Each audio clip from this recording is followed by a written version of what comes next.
Información, historia e investigación a través de los datos. Ponemos la lupa sobre diversos temas que afectan a la sociedad y que no siempre se encuentran en las portadas de los medios de comunicación, ya sea ciencia, política, tecnología o problemas sociales. Siempre con las cifras en la mano. Arrancamos.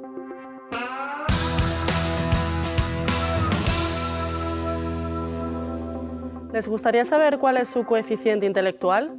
¿Qué significa exactamente este término? ¿Creen que su coeficiente intelectual está por encima de la media? ¿Les gustaría hacer un test de inteligencia? Estas son solo algunas preguntas que muchas veces han rondado por nuestras cabezas. Los test de inteligencia se suelen hacer en algunas etapas educativas y, aunque les sorprenda, también para acceder a algunos puestos de trabajo. ¿Pero son realmente útiles estos test y fiables? Existen algunas discrepancias entre los expertos que defienden que la inteligencia es algo demasiado complejo como para medirlo con una sola prueba, pero también hay otros que aseguran que sí que son útiles y fiables. Durante todo este programa vamos a tratar de dar una respuesta a estas preguntas, empezando por la primera: ¿qué es el coeficiente intelectual?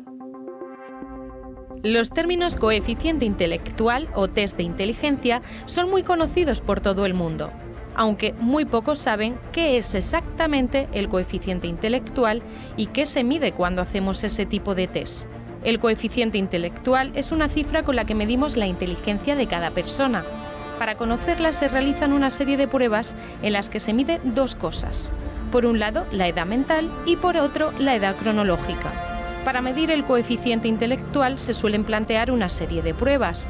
En ellas se incluyen problemas de todo tipo: de lenguaje, espaciales, matemáticos, de lógica, entre muchas otras. Los resultados obtenidos se valoran respecto a una determinada población, teniendo en cuenta la edad cronológica y las limitaciones madurativas de la persona. Al comparar la cifra de una persona con la del resto de la población, podemos determinar si esa persona tiene unos valores estándar, por debajo o por encima de la media. Como hemos visto, para poder medir el coeficiente intelectual de una persona hay que realizar una serie de pruebas. Unas pruebas que son diferentes dependiendo de la edad de cada persona. Además, cada país utiliza su propio método. En España se usa uno de los test más conocidos, que son las escalas Wechsler. Este tipo de pruebas se dividen en 4 tipos de ejercicios muy concretos: la comprensión lectora, el razonamiento perceptivo, la memoria operativa y la velocidad de procesamiento. La edad es un factor fundamental a la hora de hacer este tipo de exámenes.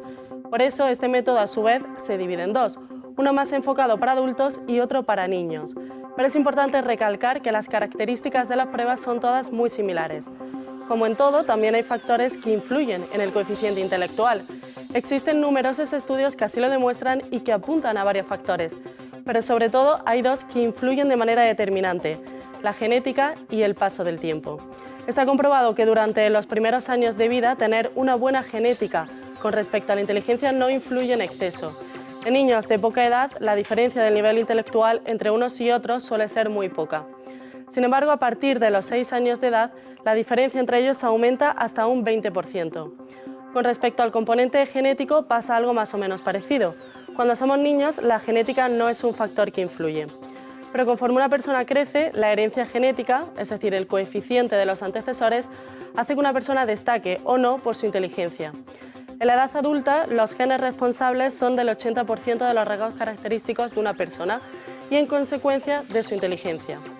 Una vez visto cómo se mide el coeficiente intelectual y el desempeño a nivel general de las pruebas, hay que hablar de los distintos niveles que existen.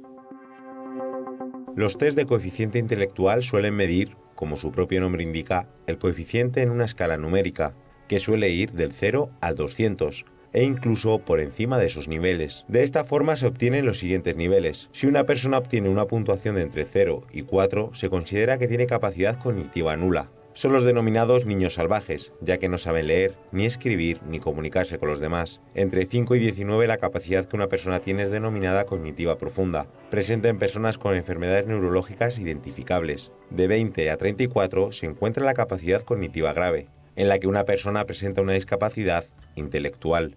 En el siguiente nivel, de 35 a 54, está la discapacidad cognitiva moderada, característica de personas que, pese a su discapacidad intelectual, suelen integrarse a la vida en sociedad. De 55 a 69 nos encontramos con la discapacidad cognitiva leve, y es conocido como la etapa educable.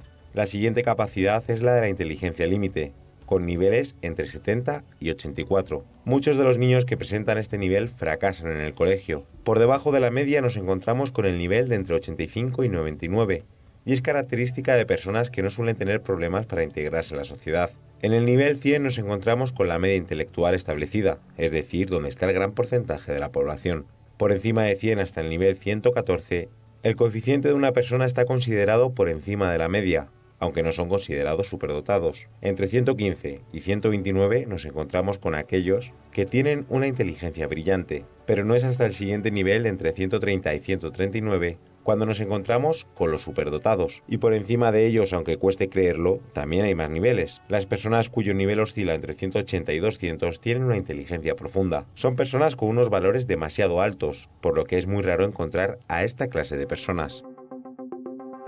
Llegados a este punto en el que hemos analizado los diferentes niveles intelectuales, surge otra pregunta. ¿Somos más o menos inteligentes que hace unos años?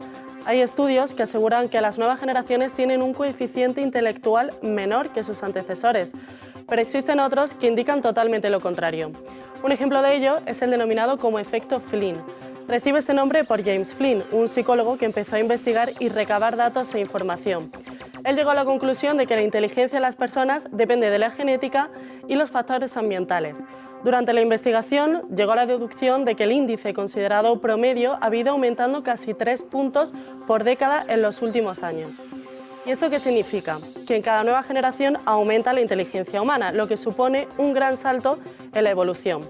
Pero como hemos dicho, hay otros estudios que niegan por completo esta teoría y apuntan a lo contrario. En concreto, el de la Universidad de Chicago concluye que la inteligencia humana, en lugar de aumentar, disminuye.